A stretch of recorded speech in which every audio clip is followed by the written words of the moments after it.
नमस्कार दोस्तों, आपका बहुत बहुत स्वागत है एजुकेशनल क्लासेस में।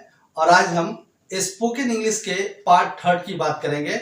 और इस पार्ट थर्ड में एक बड़ा ही इंपॉर्टेंट चीज मैं आपको बताने जा रहा हूं और वो है सैल्यूटेशन। आपने देखा होगा कि बहुत सारे लोग, जैसे हिंदी में हम किसी का अभिवादन करते हैं तो हम प्रणाम बोलते हैं, नमस्ते बोलते हैं। उसी तरह से हम पंजाबी में सत श्री अकाल बोलते हैं, उसी तरह से उर्दू में हम सलाम वालेकुम बोलते हैं। तो इसी तरह से इंग्लिश में भी अभिवादन करने का एक तरीका है और इसको बोलते हैं सैल्यूटेशन। आइए हम बात करते हैं सैल्यूटेशन के बारे में। इंग्लिश में सैल्यूटेशन कैसे कैसे होते हैं। इंग्लिश में सैल्यूटेशन दो तरह के होते हैं। पहला, this is called meeting salutation.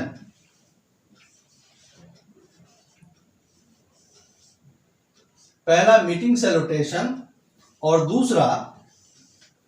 दूसरे को बोलते हैं पार्टिंग सैल्यूटेशन।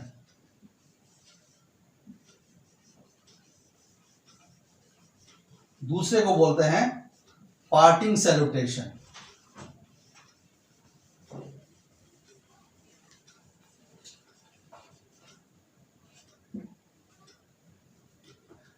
अब मीटिंग सैल्यूटेशन और पार्टिंग सैल्यूटेशन में डिफरेंसेस क्या क्या हैं। जब हम किसी से मिलते हैं तो जिस सैल्यूटेशन का इस्तेमाल करते हैं उनको हम बोलते हैं मीटिंग सैल्यूटेशन। अब देखिए, जब हम किसी के साथ मिलते हैं तो हम किसी तरह के सैल्यूटेशन का इस्तेमाल करते हैं। या तो हम बोलते हैं पहला गुड मॉर्निंग,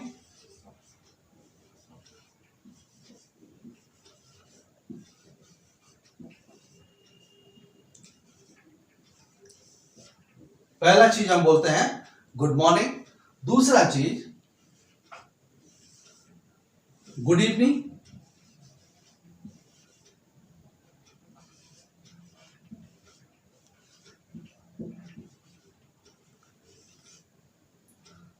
तीसरा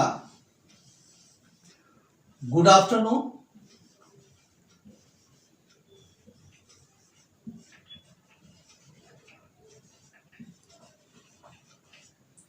अब आइए हम बात करते हैं कि हमारा गुड मॉर्निंग का टाइम कितने बजे तक रहता है।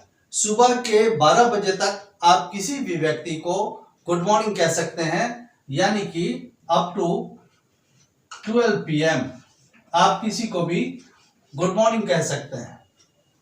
अब रही बात गुड आफ्टरनून की, तो किसी भी व्यक्ति को आप 12 बजे से 3 PM तक आप जब भी किसी सैल्यूटेशन का इस्तेमाल करेंगे तो वो होगा गुड आफ्टरनून। और देखिए, याद रखिए कि अक्सर लोगों से यह गलती होती है। सपोज कीजिए 8 बजे शाम में 8 बजे आप किसी से मिलते हैं तो उन्हें बड़ी हेजिटेशन होती है कि यार रात हो रहा है, अभी हम किसी को गुड इवनिंग करें तो उसे पता नहीं कैसा लगेगा, कहेगा कि कैसे गुड इवनिंग बोल रहा है। लेकिन एक्चुअल में that is the time for good evening.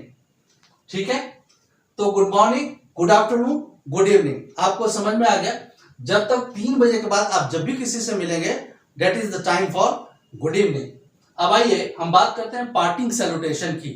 जब आप किसी से पार्ट होते हैं, जब आप किसी से अलग होते हैं, जिस सैल्यूटेशन का इस्तेमाल करते हैं that is called parting salutation. और ये क्या होता है? ये होता है गुड नाइट।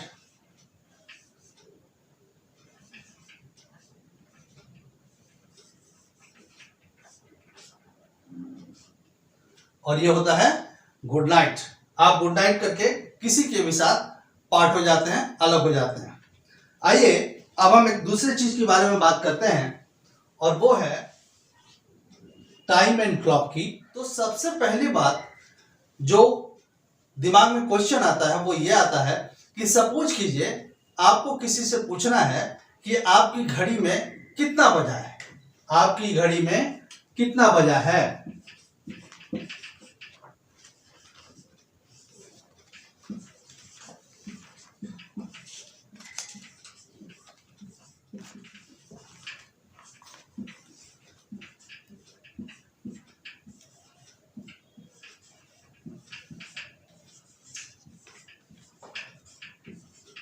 अब इसको हम इंग्लिश में कैसे बोलेंगे? आपकी घड़ी में कितना बजा है? What's the time by your watch? What's the time by your watch?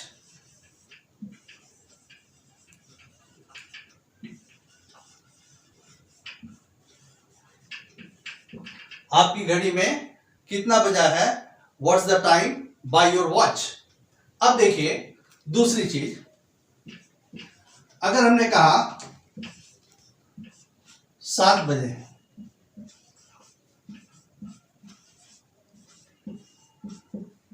इसकी इंग्लिश क्या होगी? इट्स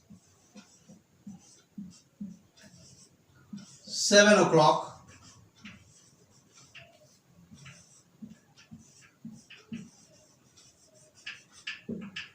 अगर हमने कहा 7:15 बजे हैं,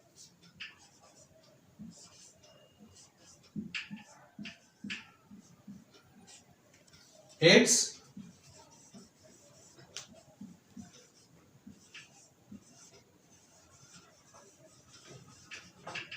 7:15.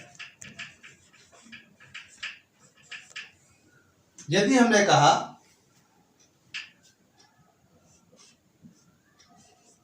7:15 बजे हैं, यानी कि 6:45, इसकी इंग्लिश क्या हो जाएगी? It's 6:45.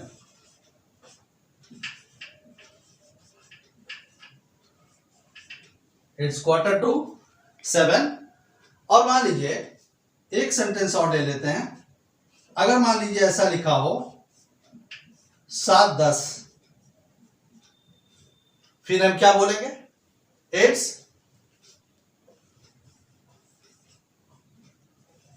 10 minutes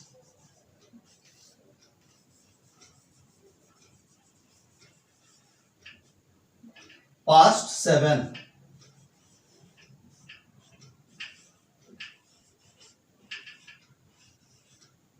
It's 10 minutes past 7.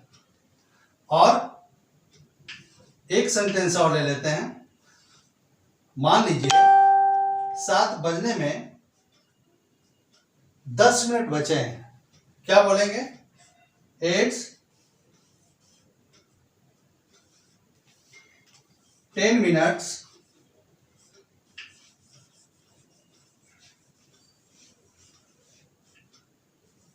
to 7.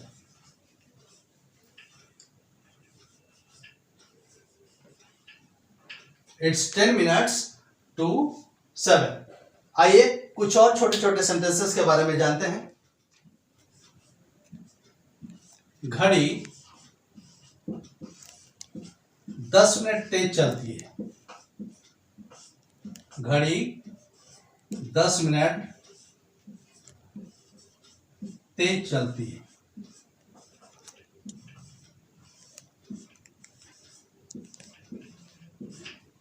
या इसके जगह पे मान लीजिए ऐसा हो, घड़ी 10 मिनट धीरे चलती है।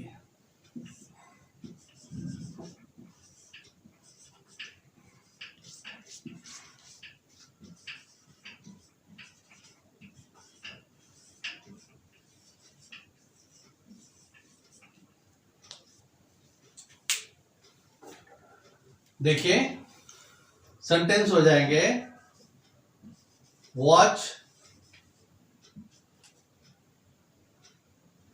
gains 10 minutes,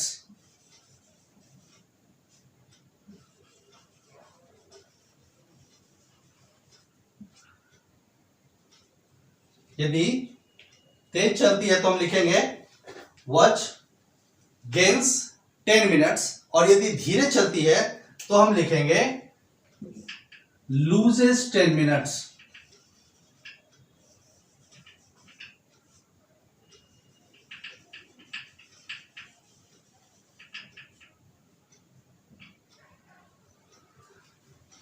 मुझे ऐसा लग रहा है कि आपको समझ में आ रहा होगा, क्योंकि मैं बड़ा ही धीरे धीरे और आराम से बता रहा हूं। इसलिए अब एक चीज और देखिए,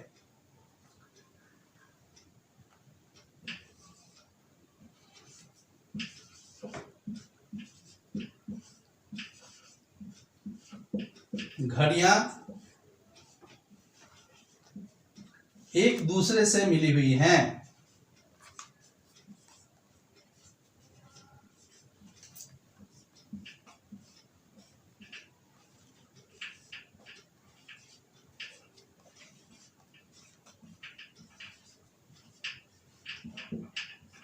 घड़ियां एक दूसरे से मिली हुई हैं। क्या लिखेंगे? Watches are synchronised.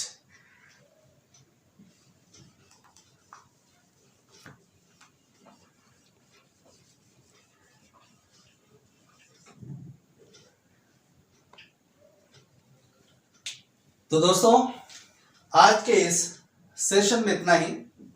Salutation and time और क्लॉक, इसको आप रिवीजन करें, बार बार देखें, और जरूरत पड़े तो इसके स्क्रीनशॉट भी ले सकते हैं।